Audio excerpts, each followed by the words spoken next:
আমার বিপক্ষের ভাইয়েরা গো, তোমরা তো আমাকে ভালো করেই চিনো, আমার সাথে তোমাদের শত্রুতা রাখতে পারে, কিন্তু আমার এই নিষ্পাপ শিশুর সাথে তোমাদের কোনো দ্বন্দ্ব নাই। তোমরা যেই চিন্তা করে পানি আটকাইছো, ওই বাচ্চার সাথে কোনো শত্রুতা নাই।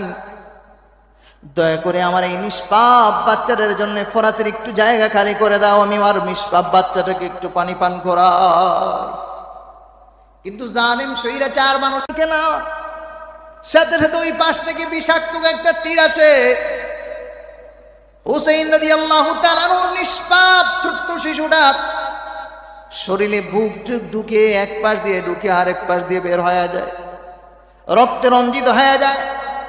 হাতে মুছে আর বলেন, হুসাইন, ওরে নিষ্পাপ সন্তান, তোমার রক্ত সালেহ আলাইহিস সালামের ওই সময়ের উটনির রক্তের চাইতেও তোমার রক্তের দাম আল্লাহর কাছে অনেক বেশি,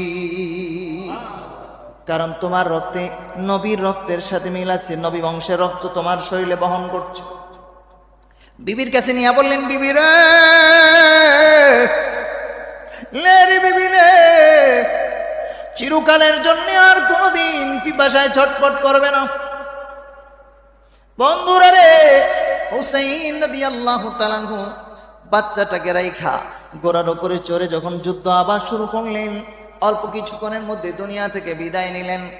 বিদায়ের এক মুহূর্তে উনি সামনে সব তছনছ করে ফেললেন। হুসাইনের তরবারি সামনে যা আসে সব তছনছ হয়ে যায়, শরীরে আঘাত চলে, কিন্তু সামনে আর কেউ থাকতে পারে না, সব কচু কাটা হয়ে যাইতে যেতে একেবারে ফোরাতের পানিতে চলে গেলেন। পানি খাবে, পানি নিয়েছে, তখন মনে পড়লো আমার এতগুলো লোক পানির ছটপট করতে করতে, পানির পিপাসায় ছটপট করতে করতে মারা যায়। না না, আমি পানি পান করতে পারি না এদেরকে নিশ্চিহ্ন করার আগ পর্যন্ত। আবার যুদ্ধ হয়, যুদ্ধ চলতে চলতে এক পর্যায়ে দুনিয়া থেকে বিদায় নেন।